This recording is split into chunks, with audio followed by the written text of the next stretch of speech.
Student, welcome once again to my online class. आज की मेरी इस क्लास का टॉपिक है life cycle of lycopodium. Lycopodium ही कंटिन्यू करते हैं और ये लाइकोपोडियम का लास्ट लेक्चर है। इससे पहले मैंने आपको गैमेटोफिटिक जनरेशन तक बता दिया था और गैमेटोफाइट्स के 3 जो टाइप्स हैं उनके बारे में पिछले लेक्चर में मैंने आपको बताया था। आज हम इसको फाइनल करेंगे और गैमेटोफाइट पे पाए जाने वाले रिप्रोडक्टिव स्ट्रक्चर से होने वाले रिप्रोडक्शन के बारे में पढ़ेंगे। ये जैसे कि गैमेटोफाइट का संरचना है, ये मैंने पिछली ऑनलाइन क्लास में मैंने आपको बताया था। इसको मैं थोड़ा सा रिवाइज यहाँ पर करूँगी कि गैमेटोफाइट जो कि एक हैप्लॉइड या अगुणित अवस्था है, प्रोथैलस इसको कहते हैं, युग्मोद्भिद हिंदी में कहा जाता है। इस संरचना के ऊपर जनन अंग या जननांग या रिप्रोडक्टिव स्ट्रक्चर पाई जाती हैं। नर जननांग को हम एंथ्रीडिया या पूंधानिया कहते हैं और स्त्री धानी कहते हैं या इंग्लिश में आर्किगोनियम कहते हैं फीमेल जननांग को। ठीक है, तो ये सिर्फ रेफरेंस के लिए मैं बता रही हूँ। तो एक युग्मोद्भिद पर जैसे कि अभी आपने देखा दोनों ही प्रकार की संरचनाएं पाई जा रही थी। नर जननांग और स्त्री दोनों प्रकार के जननांग एक ही थैलस में मिलते हैं, तो इस प्रकार की अवस्था को हम कहते हैं मोनोइशियस या उभयलिंगाश्रयी। दोनों ही प्रकार के रिप्रोडक्टिव स्ट्रक्चर्स जो हैं वो एक ही थैलस पर पाए जाते हैं लाइकोपोडियम में। मेल रिप्रोडक्टिव स्ट्रक्चर कहलाती हैं पूंधानिया, फीमेल रिप्रोडक्टिव स्ट्रक्चर को हम कहते हैं आर्किगोनिया। पूंधानियों का निर्माण स्त्री धानी से पहले होता है। इस कंडीशन को कहते हैं protandrous. This is 1 mark question. ठीक है, 1 नंबर का क्वेश्चन यहाँ बनता है। प्रोटेंड्रस अवस्था क्या होती है? जब मोनोइशियस उभयलिंगाश्रयी प्रोथैलस युग्मोद्भिद पर पूंधानियों का निर्माण स्त्री धानी से पहले होता है, उस अवस्था को हम प्रोटेंड्रस अवस्था कहते हैं। अब नर जननांग यानी पूंधानी के बारे में पढ़ेंगे। पूंधानियां आकार में गोल होती हैं और आंशिक या पूर्ण रूप से ये थैलस के अंदर घसी हुई रहती है। जैसे कि अभी चित्र में देखा था, अंदर घसी हुई थी। इनके चारों तरफ एक स्तरीय जैकेट होता है। इस तरह की गोलाकार संरचना मान सकते हैं जिनके चारों तरफ एक स्तरीय इस तरह का जैकेट पाया जाता है, एक स्तरीय जैकेट मिलता है। और उस जैकेट के शीर्ष की जो कोशिकाएं होती हैं वो ओपर्क्यूलम कहलाती हैं, जहाँ से कि ये फटती है और पूमणु बाहर आते हैं। तो कुछ कोशिका जो होती हैं जैकेट की वो लूजली अरेंज्ड रहती हैं ना, ढीली रहती हैं। उनकी सेल वॉल बहुत जल्दी टूट जाती है और वो आसानी से अलग होती हैं। इसके अंदर जो होता है वो एंडोगोनियल सेल होती हैं जो कि एंडोगोनियल मदर सेल या एंडोसिट में बदल जाती हैं और ये एंडोसिट बाद में चल के पूमणुओं का निर्माण करते हैं। तो इस तरह से मेल रिप्रोडक्टिव स्ट्रक्चर यानी पूंधानियों के अंदर पूमणुओं का निर्माण होता है और पूमणु जो होते हैं वो द्विकशाभिक होते हैं। इनके ऊपर 2 फ्लैजिला, इस तरह से द्विकशाभिक संरचनाएं पाई जाती हैं। अब पूंधानियों के डेवलपमेंट के बारे में पढ़ेंगे कि पूंधानी का डेवलपमेंट कैसे होता है। तो पूंधानी का डेवलपमेंट जो होता है, सबसे पूंधानी प्रारंभिका, हिंदी में इसको कहते हैं AI, जो मैंने लिखा है यहाँ पर एंथ्रीडियल इनिशियल। पूंधानी प्रारंभिक कोशिका, ये कहाँ की कोशिका होती है? पूंधानी प्रारंभिक कोशिका कहाँ होती है? थैलस की जो कोशिका होती है, जैसे ये थैलस है, थैलस के सबसे ऊपर की जो कोशिका है, तो उनमें से कोई भी एक कोशिका जो होती है वो एंथ्रीडियल इनिशियल की तरह काम करती है। तब इस कोशिका में क्या होता है, सबसे पहले एक ट्रांसफर, ये आरेख ही मैंने बनाया है, इसको चित्र के द्वारा मैं आपको बताऊंगी।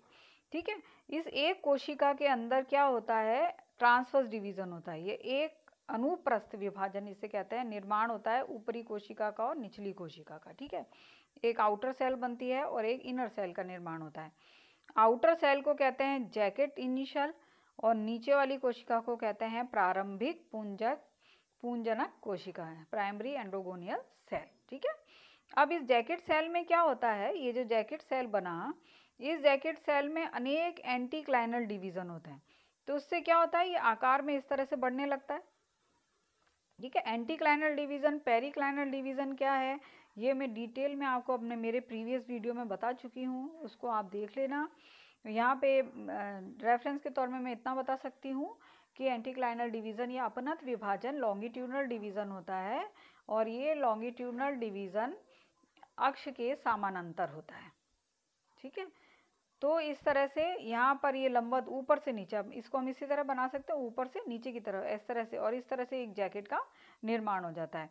जबकि नीचे की पुंजनक कोशिका क्या करती है, उसमें माइटोसिस डिवीज़न जो होते हैं वो होते हैं। अगर हम ट्रांसवर्स डिवीज़न की बात करते हैं तो वो भी माइटोसिस ही है ना। तो यहाँ माइटोसिस मैंने इसलिए लिखा है क्योंकि हर तल पर, हर सरफेस पर लॉन्गिट्यूडनल टाइप और ट्रांसवर्स, अनुप्रस्थ, अनुदैर्ध्य सभी प्रकार के डिवीज़न यहाँ पर होते हैं। और इस तरह से ये पुंजनक कोशिका में अनेक सारी कोशिकाओं का निर्माण हो जाता है इस तरह से, और चारों तरफ बन जाता है जैकेट। ठीक है, तो एंड्रोगोनियल सेल बनती हैं। ये एंड्रोगोनियल सेल विभाजित होकर किसका निर्माण कर रही है, एंड्रोसिट। तो एंड्रोसिस लास्ट अवस्था होती है।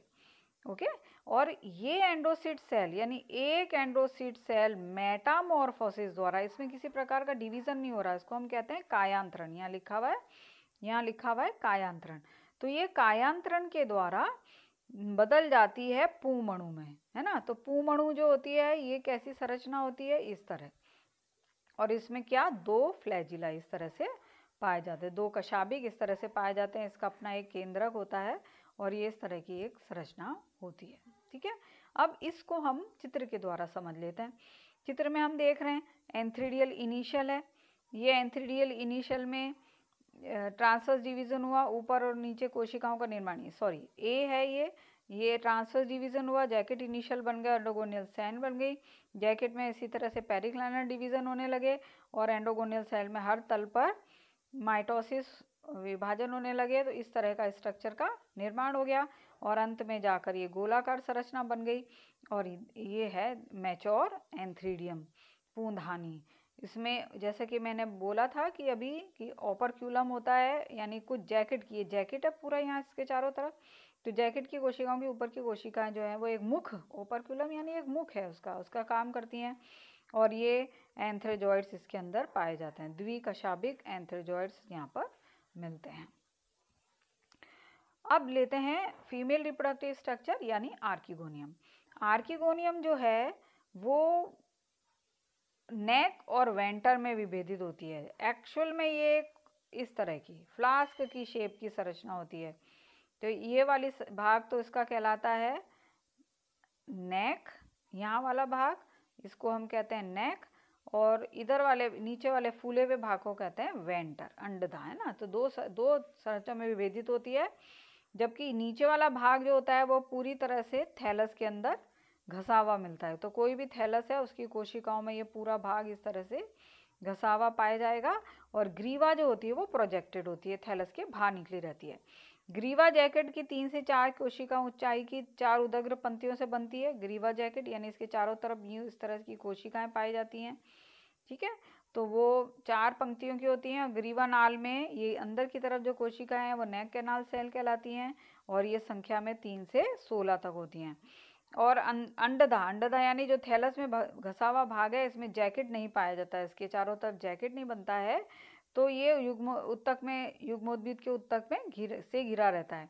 अंडदा में 2 कोशिकाएं मिलती हैं, एक अंडदा नाल कोशिका कहलाती है और एक को कहते हैं एग सेल। ठीक है, तो इस तरह की संरचना होती है। इसको आगे चित्र के द्वारा भी मैं बताऊंगी। सबसे पहले इनमें डिवीजन इसका एक आरेखित डिवीजन में बना लेती हूँ, इसको आप अच्छे से नोट कर लीजिएगा। ठीक है, इसको बड़ा कर देते हैं, हम देखते हैं। सबसे पहले वही थैलस के ऊपर स्थित एक कोशिका आर्किगोनियल इनिशियल की तरह काम करेगी। तो एक आर्किगोनियल इनिशियल की तरह काम करती है, यानी इसमें रैपिड डिवीजन की क्षमता आ जाती है। इसमें पेरिक्लाइनल डिवीजन होता है। ठीक है, पेरिक्लाइनल डिवीजन होने से इसमें एक आउटर और एक इनर सेल का निर्माण हो जाता है। ऊपर की जो कोशिका है उसको प्राइमरी कवर सेल कहते हैं, आवरण कोशिका, और उसके नीचे की जो कोशिका बनती है उसको जो हम कहते हैं सेंट्रल सेल। आवरण कोशिका हो गई, ये सेंट्रल सेल हो गई। अब इसमें आवरण कोशिका में क्या होता है, एक दूसरे के समकोण पर 2 उदग्र विभाजन होते हैं। ठीक है, एक उदग्र विभाजन ये हुआ और एक उदग्र विभाजन हम नहीं देख सकते जो कि इस तरफ ऊपर से नीचे की तरफ चलेगा। तो क्या होगा, ये 2 कोशिकाएं आगे बन गई और 2 कोशिकाएं इसके पीछे बन गई, ठीक है। तो एक दूसरे को क्रॉस करते हुए आप ऐसे समझ लिए प्लस का बनता है, तो 2 कोशिका पीछे और 2 कोशिका आगे। ये जब बाद में डिवाइड से होती हैं तो इस नेक के चारों तरफ ये फिर पंक्तियां, 4 पंक्तियां, 4 कोशिकाएं, 4 पंक्तियां इसको चारों तरफ से घेर लेती हैं, ठीक है। तो इसमें अब क्या होता है कि एक दूसरे के समकोण पर विभाजन हो गया और उससे 4 नेक इनिशियल्स का निर्माण हो गया, और वो 4 नेक इनिशियल प्रारंभिक कोशिकाओं में ट्रांसफर डिवीजन होने से जैकेट का निर्माण हो गया। अभी मैंने जैसे कि आपको बताया कि इसके चारों तरफ जैकेट का निर्माण हो जाता है। सेंट्रल सेल में क्या होता है, सेंट्रल सेल के अंदर ट्रांसफर डिवीजन होता है, ठीक है। सेंट्रल सेल में ट्रांसफर डिवीजन हुआ, ऊपर की तरफ प्राइमरी कैनाल सेल है ना, प्राइमरी नाल कोशिका, प्राथमिक नाल कोशिका, और नीचे की तरफ बनती है प्राइमरी वेंट्रल सेल, ओके। और ये नाल कोशिका फिर अनेक ट्रांसवर्स डिवीजन, इस तरह से इसमें विभाजन होते रहते हैं और 3 से 16 कोशिकाओं का निर्माण हो जाता है, जिसको हम कहते हैं ग्रीवा नाल कोशिका, है ना। तो इस तरह से ये ग्रीवा नाल कोशिकाओं का निर्माण हो जाता है। और वेंट्रन यानी नीचे की जो ये कोशिका है, इसमें एक अनुप्रस्थ विभाजन होता है, और एक अनुप्रस्थ विभाजन होने से 2 कोशिकाओं का निर्माण हो जाता है, वेंट्रल कैनाल सेल और एग कैनाल सेल, ठीक है। तो इसको हम नेक्स्ट स्लाइड में देखते हैं चित्र में, ठीक है। इस चित्र के द्वारा देखिए आर्किगोनियल इनिशियल यहाँ पर दिखाई दे रही है। आर्किगोनियल इनिशियल से निर्माण हो रहा है प्राइमरी कवर सेल, जैसे कि मैंने अभी बोला, और केंद्रीय कोशिका का, ठीक है। ये प्राइमरी कैनाल सेल और प्राइमरी वेंट्रल कैनाल सेल यहाँ क्लियर दिखाई दे रही हैं। इसके बाद ये प्राइमरी कैनाल सेल जो है, इसके अंदर एक दूसरे को काटते हुए विभाजन हो जाएंगे और कवर सेल का ये निर्माण करेगी, जिसे कि नेक कवर सेल कहते हैं। और ये नीचे की तरफ प्राइमरी कैनाल सेल में ये ऊपर वाला जो भाग है, ये पूरा इसका निर्माण कर लेती है कवर सेल्स का, एक दूसरे के समकोण पर जब विभाजन होते हैं। और प्राइमरी वेंट्रल सेल जो होती है, इसमें अनुप्रस्थ विभाजन होने से प्राइमरी कैनाल सेल और वेंट्रल कैनाल सेल का निर्माण होता है। और इस तरह से नेक कैनाल सेल की कोशिका एक लंबे नेक यहाँ पे बन रहा है, और नीचे से एग और वेंट्रल कैनाल सेल का निर्माण हो रहा है। ये मैं अभी सारा पिक्चर आपको बता चुकी हूँ। तो इस तरह से ये एक स्त्रीधानी की संरचना है, ठीक है। आर्किगोनिया एक से अधिक को कहते हैं, आर्किगोनियम सिंगल को कहते हैं। तो इस तरह से जैसे कि मैंने बताया, नीचे ये इसकी पूरी कोशिका और ये ऊपर इसकी ग्रीवा में 3 से 16 ग्रीवा नाल कोशिका हो गई है ना, 3 से 16 ग्रीवा नाल कोशिकाएं हो गई। और ये नेक का ये कवर हो गया। इस कवर में कितनी उदग्र पंक्तियां होती हैं, 4 कोशिका बनी थी, 4 उदग्र पंक्तियां इनकी पाई जाती हैं। अब निषेचन के समय क्या होता है, ग्रीवा नाल कोशिका और वेंट्रल कैनाल सेल अपघटित होकर श्लेष्म का निर्माण करती हैं। श्लेष्म का निर्माण करती है, तो ये श्लेष्म जो है वो फूल जाता है पानी एब्जॉर्ब करके, और ग्रीवा शीर्ष की जो कोशिकाएं होती हैं वो पृथक हो जाती हैं। श्लेष्म में साइट्रिक एसिड होता है, जो पूमणुओं को स्थिरधानियों की ओर आकर्षित करता है, और कई पूमणु स्थिरधानी में प्रवेश कर जाते हैं, लेकिन केवल एक ही अंड के साथ संयुक्त होता है और जाइगोट का निर्माण करता है। यानी एक अंडक का निर्माण होता है निषेचन के द्वारा। इसको थोड़ा सा इधर इस चित्र में वापस देख लीजिए। इस तरह से यहाँ पर ये पूरा यहाँ पर ये टूट गई ग्रीवा नाल कोशिका, है ना, और ये सारा यहाँ पर ये पूरा यहाँ पर फ्री हो गया, मुख बन गया, और पूमणु जो होते हैं वो इससे प्रवेश करते हैं और एग तक पहुंच जाते हैं। निषेचन के पश्चात जो जाइगोट बनता है, उस जाइगोट का निर्माण जो होता है वो भ्रूण में होता है, और भ्रूण आगे चलकर निर्माण कर देता है वापस स्पोरोफिटिक जनरेशन का, ठीक है। तो यहाँ पर जब पूमणुओं का और एग का निषेचन जो होता है, उसमें क्या होता है, निषेचन की क्रिया में एग कैसे संरचना थी, क्योंकि गैमेटोफाइट पे होता है तो एग संरचना होती है, और पूमणु कैसी संरचना होती है, वो भी एक्स होती है। एंथ्रेजॉइड्स जो होते हैं वो भी कैसी संरचना होती है, एक्स संरचना होती है। जब इन दोनों में निषेचन होगा तो किसका निर्माण हो जाएगा, वापस इस तरह से 2x संरचना का, ठीक है। तो इसको हम क्या कह रहे हैं, जाइगोट। तो जो जाइगोट है उसका प्रथम विभाजन कैसा होता है, अनुप्रस्थ विभाजन होता है, जिसमें ऊपर की ओर एपीबेसल सेल बनती है और नीचे की ओर हाइपोबेसल सेल। यहाँ पर ये जाइगोट है, ये जाइगोट का चित्र आपको दिख रहा है। इसमें अनुप्रस्थ विभाजन हो गया और अनुप्रस्थ विभाजन होने से 2 कोशिकाओं का निर्माण हो गया। इसको हम कह रहे हैं एपीबेसल सेल, ठीक है। ये कहलाती है अध्याधर कोशिका और नीचे वाली कोशिका कहलाती है अधराधर, ठीक है। अधराधर यानी इसको कहते हैं हाइपोबेसल। हाइपो मीन्स नीचे, एपी मतलब ऊपर, ठीक है। तो 2 कोशिकाओं का निर्माण हो गया। तो ऊपर वाली कोशिका जिसे अध्याधर कोशिका कर रहे हैं, ये आगे किसी प्रकार के भ्रूण के निर्माण में भाग नहीं लेती है और इससे निर्माण होता है निलंबक या सस्पेंसर का। ये आकार में इस तरह से लंबी हो जाती है और निलंबक का काम करती है। और इसका काम क्या होता है कि भ्रूण को घसा देती है, धकेल देती है युग्मोद्भिद के अंदर, ठीक है। तो और अधराधर कोशिका यानी नीचे वाली जो कोशिका होती है उससे भ्रूण का निर्माण होता है, इसलिए इस कोशिका को कहते हैं एम्ब्रियोनल सेल।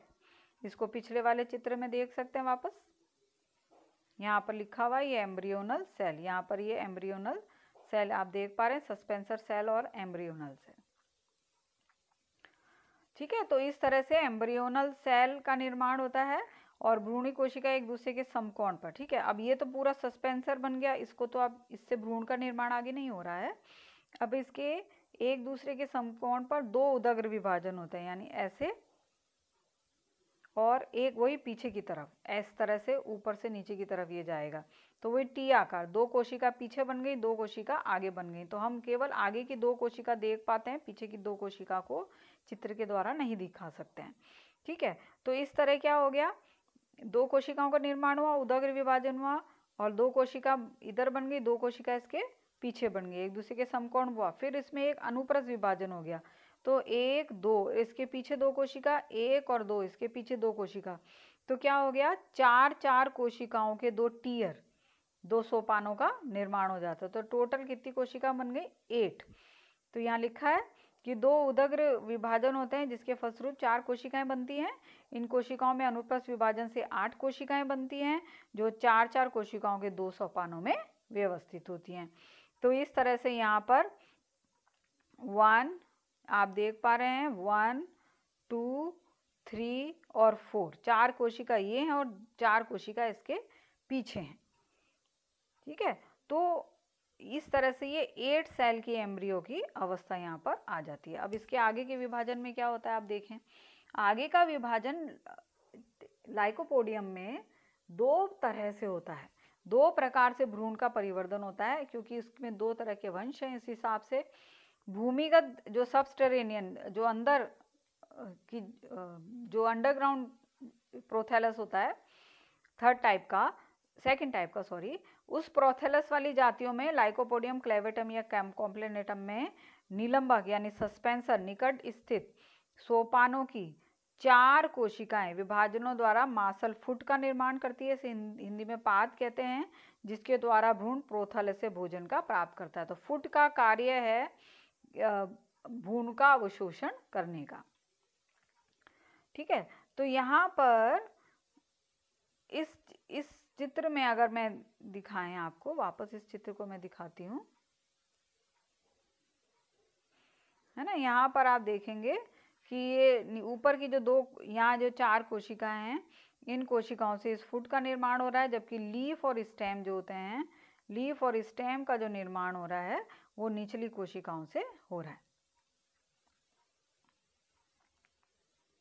ठीक है। इसके बाद जो फुट है वो बीजाणुद्भूत के स्वतंत्र जीवी होने पर तक सक्रिय रहता है, यानी कि जब तक जो बढ़ने वाला स्पोरोफाइट है, अभी वो स्पोरोफाइट किसके ऊपर है, युग्मोद्भिद या गैमेटोफाइट के ऊपर। तो वो जब तक फुट है, जब तक वो गैमेटोफाइट के ऊपर है स्पोरोफाइट निर्भर, जब तक तो वो फुट उससे भोजन प्राप्त करता रहता है, इसके बाद वो नष्ट हो जाता है। और निचले सोपान की कोशिकाओं से स्तंभ और लीफ का निर्माण हो रहा है, ये मैंने जैसे अभी बताया, ये स्टेम और लीव्स का निर्माण हो रहा है। भ्रूण के वृद्धि करने पर पत्ती के आधार से प्रथम जड़ का विभेदन होता है और भ्रूण का परिवर्तन बहुत धीमी गति से होता है और स्वतंत्र पादप बनने में कम से कम 1 वर्ष से अधिक का समय लगता है। तो इस तरह से ये पूरा सस्पेंसर भाग नहीं ले रहा, ये मैसिव एक मास इस तरह से बन जाता है और आगे चलकर फिर ये भाग यहाँ पर राइजोइड का निर्माण हो जाता है और इस तरह से नए स्पोरोफिटिक जनरेशन का डेवलपमेंट हो जाता है भ्रूण के। और वायवीय जातों में, एरियल जातियों में क्या होता है, स्वपोषी थैलस होता है टाइप 1 प्रकार का। पिछली मेरी ऑनलाइन क्लास की वीडियो में आप देखिएगा, मैंने बताया था टाइप्स ऑफ गैमेटोफाइट। तो स्वपोषी प्रोथैलस वाली जातियां, एग्जाम्पल है सरनम है, इनडेटम है, उसमें क्या होता है, निलंबक के निकट वाली सोपान की कोशिका विभाजन से एक फुट का निर्माण करती हैं। यहाँ पर भी वही फुट का निर्माण हो रहा है और निचले सोपान की कोशिकाओं से स्तंभ और पत्तियों की बजाय, वहाँ पर रूट और लीफ, ये लीफ और रूट बने थे, इसकी बजाय यहाँ पर आप देखें एक मैसिव, एक स्थूल, एक ट्यूबरस कंदिल संरचना का निर्माण होता है जिसे प्रोटोकॉर्म कहते हैं। ये भाग दिख रहा है आपको पूरा, इसको हम कह रहे हैं प्रोटोकॉर्म। ठीक है, तो ये वाली जो कोशिकाएं हैं ये फैलकर एक मैसिव फुट का, एक मैसिव प्रोटोकॉर्म का निर्माण करती हैं। फिर ये 1 मार्क क्वेश्चन यहाँ पर आ गया, प्रोटोकॉर्म क्या है? प्रोटोकॉर्म क्या है? लाइकोपोडियम की वायवीय जातियों में भ्रूण परिवर्धन के समय एम्ब्रियोनल सेल यानी भ्रूणीय कोशिका से निचले, भ्रूणीय कोशिका की निचले सोपानों की कोशिकाओं से एक स्थूल और कंदिल संरचना का निर्माण होता है जिसे प्रोटोकॉर्म कहते हैं। ये परिभाषा आप लिखेंगे। ठीक है, तो प्रोटोकॉर्म के आधारी भाग से मूलाभास उत्पन्न होते हैं। ये प्रोटोकॉर्म यहाँ दिख रहा है, ये इसका आधारी भाग है जहाँ से मूलाभास उत्पन्न होते हैं, जिसकी सहायता से ये मृदा में स्थिर रहता है। क्यों मृदा में स्थिर रहता है? क्योंकि ये स्वतंत्र है उससे। इसकी ऊपरी सतह से अनेक हरी बेलनाकार पर्ण सदस्य संरचनाएं विकसित होती हैं। इन संरचनाओं को कहते हैं प्रोटोफिल। ये पर्ण लाइक संरचनाएं, लीव्स लिखा हुआ है यहाँ पर, लीव्स लाइक संरचना को हम कहते हैं प्रोटोफिल। ये भी यहाँ पर ये कोटाइलोडोन जो लिखा है ये प्रोटोकॉर्म है, प्रोटोफिल है, प्रोटोफिल। तो ये भी 1 नंबर का क्वेश्चन यहाँ पर आ जाता है। प्रोटोकॉर्म के ऊपर स्थित हरी बेलनाकार सदस्य संरचनाएं प्रोटोफिल कहलाती हैं। प्रोटोकॉर्म के आधारी भाग से कवक मूल भी स्थित होता है। ये मैंने गैमेटोफाइट पढ़ाते समय भी बताया था कि वहाँ पर उसके डेवलपमेंट में भी कवक मूल या माइकोराइजा प्रवेश करता है, तब आगे का डिवीजन होता है। कुछ समय पश्चात प्रोटोफिल के मध्य शूट से शूट विकसित यानी प्ररोशीष बनता है, जिससे कि पूरे बीजाणुद्भिद के अक्ष का निर्माण होता है, जो आप इस चित्र में देख सकते हैं। ये पूरा यहाँ पर इसके लिए लीव्स, रूट्स वगैरह, ये आई चित्र के अंदर आप सारी संरचना देख सकते हैं। ये पूरा चित्र है। अगर एग्जाम में क्वेश्चन आता है भ्रूण परिवर्धन का लाइकोपोडियम को, तो सारे चित्र आपको बनाने पड़ेंगे। एक बार मैं जल्दी जल्दी इसको आपको रिवाइज करा देती हूँ कि ये यहाँ पर जाइगोट बना, जाइगोट में अनुपस्थ विभाजन हुआ, सस्पेंसर निलंबक कोशिका एम्ब्रियोनल सेल का निर्माण हुआ। निलंबक आगे चल के किसी प्रकार का भाग नहीं लेता है, इसका काम होता है बढ़ते हुए भ्रूण को प्रोथैलस के अंदर धकेलना। यहाँ पर वही एक और एक पीछे 2 उदग्र विभाजन हुआ और इस तरह से नीचे की संरचना यहाँ पर बन रही है। ठीक है, यहाँ इसके बाद इस चित्र पर आते हैं जिसमें ऊपर निलंबक के पास की कोशिकाएं जो है फुट का निर्माण करती है और निचले वाले जो सोपान है वो स्टेम और लीव्स का करते हैं। तो अब मैंने अभी जैसे पिछली स्लाइड में बताया आपको कितनी कोशिकाएं यहाँ पर 8, 4 कोशिकाएं ऊपर हैं, 4 कोशिकाएं नीचे हैं। तो 4 में से 2 लीव्स बनाती हैं, 2 स्टेम बनाती हैं और फुट की ये चारों कोशिकाएं फुट का निर्माण कर देती हैं। तो इस तरह से एक मैसिव संरचना का निर्माण होता है। इस मैसिव संरचना में आप देखेंगे स्टेम भी के लिए भी कोशिकाएं हैं, लीफ के लिए भी कोशिकाएं हैं, ऊपर की जो कोशिकाएं हैं वो फुट हैं और ये सस्पेंसर यहाँ पर बनता है। ठीक है, अब यहाँ पर संरचना जो जब इस तरह से बढ़ती जा रही है, ये मैसिव संरचना इस तरह से बढ़ती जा रही है, तो सस्पेंसर जो है वो नीचे की तरफ आ गया। तो यहाँ आप देख रहे हो सस्पेंसर जो है वो इस तरह से आ गया। अब ये फुट है, ये फुट जो है ये बिल्कुल इस तरह से घसा हुआ रहता है, गैमेटोफाइट में है ना, तो भोजन प्राप्त करने का काम करता है। और चूंकि यहाँ से एक स्टेम एपेक्स बन जाएगा, स्टेम का निर्माण हो जाएगा और आगे चल के लीव्स का निर्माण होगा और एक गैमेटोफाइट बन जाएगा। इस तरह से बनेगा। ठीक है, तो अब इसको सेक्शन के फॉर्म में और देख लीजिए। ये स्टेम है, ये लीव बन गई, ये फुट है, यहाँ पर सस्पेंसर ये उल्टा होके नीचे चला गया। ठीक है, तो इस तरह से ये पूरी संरचना यहाँ पर वापस फुट दिखाई दे रहा है, ये सस्पेंसर है और ये आगे लंबा पतला बढ़ता जाएगा और आगे विभिन्न प्रकार की संरचना है, वही प्रोटोकॉर्म वाला राइजोइड का निर्माण होगा, प्रोटोफिल बनेंगे और इस तरह से ये पूरे स्पोरोफाइट का निर्माण हो जाएगा। अब लाइफ साइकिल पूरी हो गई लाइकोपोडियम की, जो मैंने आपको पढ़ाई थी, शुरुआत की थी जब जनन पढ़ाया था लाइकोपोडियम का, शुरुआत वाले वीडियो में मैंने तब बताया था कि दो प्रकार से जो ये स्पोरोफिटिक जनरेशन है, ये स्पोरोफिटिक जनरेशन है और स्पोरोफिटिक जनरेशन में स्पोर्स के द्वारा जनन होता है और जनन होता है वेजिटेटिव, कायिक जनन होता है ना। फिर इसके विभिन्न प्रकार भी बताए थे, रेस्टिंग बर्ड्स के द्वारा बल्बिल्स, गेमा, रूट ट्यूबरकल्स, है ना। तो वापस जो कि वेजिटेटिव रिप्रोडक्शन है, किसी प्रकार का कोई और मियोसिस वगैरह तो होगा नहीं और वापस इसका निर्माण हो जाता है। अब अगर स्पोर्स के द्वारा जनन की बात करते हैं तो स्ट्रोबिलस बनते हैं ना, शंकु बनते हैं। शंकु के ऊपर, शंकु जो क्या है वो स्पोरेंजिया इकट्ठे होकर उनका, स्पोरोफिल इकट्ठे होकर उनका निर्माण करते हैं। स्पोरोफिल पे पाए जाते हैं स्पोरेंजिया, बीजाणुधानी, बीजाणुधानी में बीजाणु मात्र कोशिका जिनमें मियोसिस होता है, अर्धसूत्री विभाजन होता है और x generation, haploid generation, spore का निर्माण हो जाता है। अब ये स्पोर का अंकुरण होता है, जर्मिनेशन होता है और उससे क्या बन जाता है, गैमेटोफिटी, जो कि एक्स संरचना है। तो यहाँ पर गैमेटोफाइट को क्या कहते हैं, प्रोथैलस इसका। ठीक है, और यहाँ से मैंने आज पढ़ाया आपको, प्रोथैलस पे आर्किगोनिया बनते हैं और प्रोथैलस पर एंथ्रिडिया का निर्माण होता है। ये नर जननांग है, ये मादा जननांग है। मादा जननांग में एग सेल या एग का निर्माण होता है और पुमणु बनते हैं एंथ्रीडियम से। अब क्या होगा, दोनों में निषेचन की क्रिया होती है और 2x अवस्था यहाँ पर आ जाती है और वापस स्पोरोफिटिक जनरेशन का निर्माण हो जाता है। तो इस पूरी लाइफ साइकिल के अंदर आप देखेंगे कि यहाँ पर जहाँ पर एक्स अवस्था आ गई वो तो गैमेटोफिटिक अवस्था हो गई। तो ये पूरी जैसे लाइन खींची हुई है यहाँ से यहाँ तक, जब तक फर्टिलाइजेशन नहीं हो जाता तब तक एक्स अवस्था है और ये जो है वो स्पोरोफिटिक अवस्था है। तो ये पीढ़ी एकांतरण कहलाता है। पीढ़ी एकांतरण कैसे, स्पोरोफिटिक जनरेशन से गैमेटोफिटिक जनरेशन बनी और गैमेटोफिटिक जनरेशन से वापस स्पोरोफिटिक जनरेशन बनी। तो दो पीढ़ियां जो हैं उनका एकांतरण होता है।